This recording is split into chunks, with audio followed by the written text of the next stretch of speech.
Hello guys, আজকের এই ভিডিওতে আমরা দেখে নেবো গোটা ক্রিপ্টোকারেন্সি মার্কেটের একটা আপডেট নিয়ে নেবো। বিটকয়েনের মধ্যে নেক্সট কী হতে পারে সেটা দেখে নেবো। বিটকয়েন এখানে শর্ট টাইম ফ্রেমের মধ্যে ছোট্টখাটো একটা ডাম্প হচ্ছে, যার ফলে কিন্তু অল্ট কয়েনগুলোর মধ্যে অলরেডি এখানে যদি বিটকয়েন এখানে আপনার 2% ডাম্প হচ্ছে, অল্ট কয়েন কিন্তু এখানে আপনার 4% 5% পর্যন্ত এখানে ডাম্প হচ্ছে, ঠিক আছে। তো বিটকয়েন আরও কতদূর পর্যন্ত এখানে ডাম্প হতে পারে, ডাম্প হবে না পাম্প হবে, সেই সব জিনিসগুলো আজকের এই ভিডিওতে আমরা দেখে নেবো।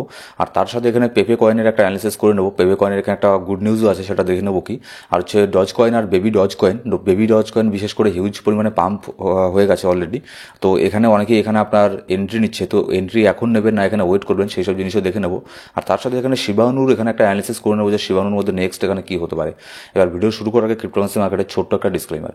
এবার সোজাসুজি এখানে বিটকয়েনের আপডেটে আমরা চলে যাবো। বিটকয়েনের প্রাইস বর্তমানে চলছে $99,200 এত ডলার বর্তমানে প্রাইস চলছে। একটুখানি আগেই আমরা দেখলাম যে বিটকয়েনের মধ্যে ছোটোখাটো এখানে একটা কারেকশন হচ্ছে, কারেকশনে বলবো না এটাকে, জাস্ট এগুলো মার্কেটের মধ্যে এগুলো হয়েই থাকে। মোটামুটি $500-700 একটা ডাম্প এখানে হয়েছে। এবার যার ফলে কিন্তু অল্ট কয়েনগুলোর মধ্যে কিন্তু ডাম্প এখানে হচ্ছে, ঠিক আছে। এবার দেখুন এখানে এগুলো মার্কেটের এগুলো তো হবেই, পাম্প ডাম্প এইসব নিয়েই তো এখানে মার্কেট। তো এখানে আমাদেরকে লক্ষ্য রাখতে লাগবে যে এই যে একটা এরিয়া আছে, এটা হচ্ছে শর্ট টাইম ফ্রেমের মধ্যে একটা সাপোর্ট আছে 98,500 আশেপাশে। সেজন্য এখানে 98,500 এখান থেকেই মার্কেট এখান থেকে বাউন্স ব্যাক নিয়ে একটুখানি উপর দিয়ে গেছে, $300-400 একটা পাম্প হয়েছে।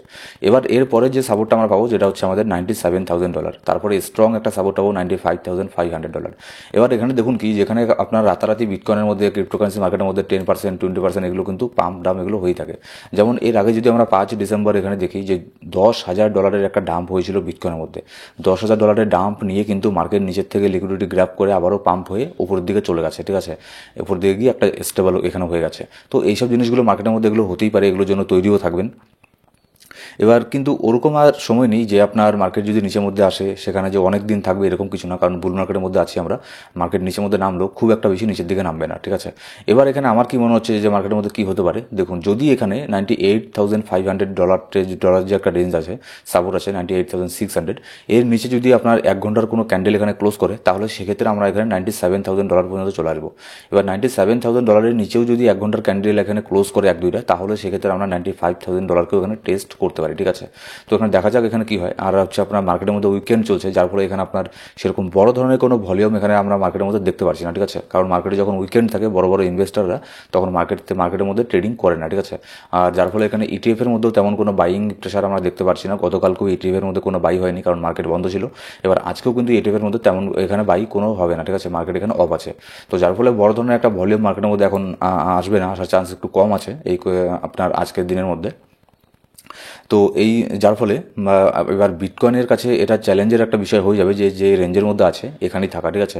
যদি বিটকয়েন এই যেখানে আছে এখানে যদি থাকে, তাহলে এখানে চান্স বেশি থাকবে, এখান থেকে মার্কেট আরও উপরের দিকে যাওয়ারই চান্সটা বেশি থাকবে, ঠিক আছে।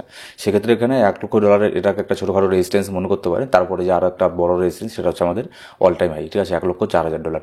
তো এটা কেন বলছি, মানে উপরের দিকে আর খুব একটা এখানে মানে বলা যায় না যে নেক্সট মার্কেটের মধ্যে উপরের দিকে গেলে কী হবে, কারণ সে এটাকে মার্কেট কখনো উপরের দিকে $1,04,000 উপরে এখানে যায়নি, ঠিক আছে। তাহলে এখানে এটা বলাটা একটু মুশকিল হয়ে যায় যে $1,04,000 পরে এখানে কী হবে। মেবি $1,10,000 চলে গেল, কিংবা $1,20,000 এখানে চলে গেল, ঠিক আছে। এবার যদি যার ফলে দেখছি বিটকয়েনের ডমিনেন্স, এখন কিন্তু দেখছেন বিটকয়েন ডমিনেন্স ডাম্প হচ্ছে, তার মানে এই না যে এখানে আপনার যে অন্যান্য যে অল্ট কয়েনগুলো আছে সেগুলো পাম্প হচ্ছে, ঠিক আছে। কারণ কি, কারণ হচ্ছে বিটকয়েনের মধ্যে এখানে ডাম্প হচ্ছে। বিটকয়েনের মধ্যে যখন এখানে ডাম্প হবে, বিটকয়েন ডমিনেন্সের মধ্যে এখানে মাঝে মধ্যে এরকম হয়, ঠিক আছে। তো সেক্ষেত্রে কিন্তু এখানে আপনার অল্ট কয়েন এখানে পাম্প হয় না। অল্ট কয়েন কখন পাম্প হবে, যখন বিটকয়েন ডমিনেন্স স্টেবল হয়ে যাবে, বিটকয়েন স্টেবল হয়ে যাবে, তারপরে যখন বিটকয়েন ডমিনেন্স নিচের দিকে নামবে তখন অল্ট কয়েনের মধ্যে এখানে পাম্প আমরা দেখতে পারবো। এবার যদি পেপে কয়েনকে দেখে নিই, পেপে কয়েনের একটা গুড নিউজ আছে কি, এখানে দেখুন পেপে কয়েন একটা মিম কয়েন হওয়া সত্ত্বেও কিন্তু ইউনিসোয়াপের মতো টোকনের মার্কেট ক্যাপকে ইনক্রিজ করে এটাকে ওভারটেক করে উপরের দিকে চলে গেছে, ঠিক আছে। একটা মোটামুটি ছোটোখাটো একটা পাম্প এখানে দেখতে পেরেছি পেপের মধ্যে, যার ফলে এটা অল টাইম হাইকে এখানে আপনার টেস্ট এখানে করে ফেলেছে। আর এবার কি দেখুন, পেপে আমাদের অলরেডি হোল্ডের মধ্যে আছে। আপনাদের ভিডিওর মধ্যে বলেছিলাম পেপেকে হোল্ড করতে। সব মিম কয়েন এখানে আপনার পাম্প হয়েছিল, শুধুমাত্র পেপে আর 2-1টা মিম কয়েন পাম্প হয়নি। তো ওটাকে যদি হোল্ডে থাকেন, হোল্ডে এখানে রাখতে পারেন, ঠিক আছে। যদি এখানে বিটকয়েন স্টেবল থাকে, তাহলে ভালো ধরনের একটা ব্রেকআউট এখান থেকে আরও একটা পাম্প আমরা এখানে আশা করছি পেপে কয়েনের মধ্যে। এবার তারপরে যদি এখানে ডজ কয়েনকে দেখি, ডজ কয়েন বলতে কি, মানে ইলন মাস্কের কথা আমি বলতে চাচ্ছি যে ইলন মাস্ক যখনই এখানে বেবি ডজের একটা টুইট করে দেয়, তখনই বেবি ডজ কয়েনের মধ্যে হিউজ পরিমাণে একটা পাম্প এখানে আমরা দেখতে পারি। যদি এখানে আমি এটাকে ক্যালকুলেট করে দেখি, তাহলে এখানে দেখতে পারবেন মোটামুটি এখানে আপনার মোটামুটি ভালো ধরনের একটা পাম্প এখানে বেবি ডজ কয়েনের মধ্যে এখানে একটা পাম্প হয়ে গেছে, ঠিক আছে।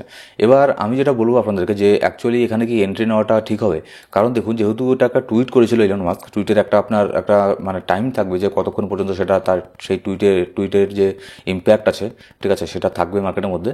সেটা কিন্তু খুব একটা বেশি সময় ধরে এখানে মার্কেটের মধ্যে ইম্প্যাক্ট থাকবে না, ঠিক আছে, যার ফলে এখানে মার্কেটের মধ্যে পেপে আর বেবি ডজের মধ্যে কিন্তু ভালো ধরনের একটা ডাম্প এখানে দেখতে পাচ্ছি।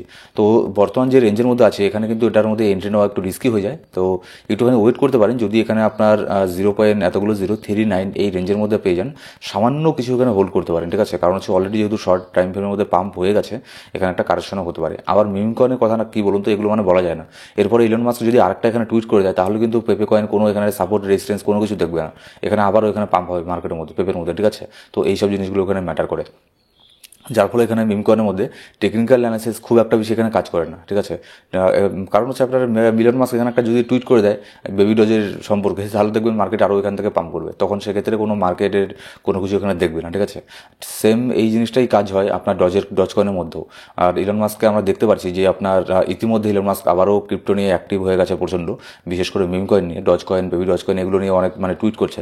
ইলন মাস্ক যখন প্রথম ক্রিপ্টোকে নিয়ে ডজ কয়েনকে নিয়ে টুইট করেছিল, সেটাও অলরেডি পোস্ট করে দিয়েছে, সেদিন আমি দেখলাম। তো ইলন মাস্ক এখানে অ্যাক্টিভ হয়ে গেছে, যার ফলে কিন্তু এরপরে আবারও যখন টুইট করবে তখন কিন্তু এর মধ্যে পাম্প হবে, ঠিক আছে। টুইট না করলেও এখানে পাম্প হবে, কিন্তু টুইট না করলে তখনই পাম্প হবে যখন এখানে বিটকয়েন যদি একটু স্টেবল হয়ে যায় তখন এখানে পাম্প হবে। আর যদি টুইট অ্যাকাউন্ট যদি আবার করে দেয় তাহলে দেখবেন এর মধ্যে আবারও এখানে পাম্প হবে একটা, বিটকয়েন যদি সে ডাউনের দিকে যেতে থাকে তাও দেখবেন বেবি ডজ কয়েন এখানে পাম্প হচ্ছে। এবার শিবানুর মধ্যে যদি দেখে নিই, শিবানুর মধ্যে কিন্তু এখনও সেরকম কোনো পাম্প হয়নি। আমরা যে জোন দিয়েছিলাম সেখান থেকে শিবানুর প্রাইস একটুখানি পাম্প হয়েছে, আমরা এখনও প্রফিটের মধ্যে আছি, কিন্তু যে হারে এখানে পাম্প একটা আশা এখানে করা যাচ্ছে সেরকম কিন্তু পাম্প এখনও হয়নি। আমি যেটা দেখতে পাচ্ছি যে একদম ফুল একটা বুলিশ মুডের মধ্যে আছে শিবানু, ঠিক আছে। এখান থেকে যখন তখন ভালো ধরনের একটা পাম্প এখানে হতে পারে, ঠিক আছে, 10 to 20%, কিন্তু ডিপেন্ড করবে যে বিটকয়েনের মধ্যে বিটকয়েন এখানে কী করছে। যদি বিটকয়েন এখানে স্টেবল থাকে তাহলে শিবানুর মধ্যে আমার নজর আছে, শিবানুর মধ্যে ভালো ধরনের একটা পাম্প আমরা এখানে দেখতে পারবো। আর এই ধরনের ইনস্ট্যান্ট আপডেটগুলো জানার জন্য অবশ্যই আমাদের টেলিগ্রাম গ্রুপে জয়েন করে নেবেন, কারণ সেখানে আমি মার্কেটে ইনস্ট্যান্ট আপডেট আর মাঝে মধ্যে ফ্রি সিগনালও শেয়ার করে থাকি।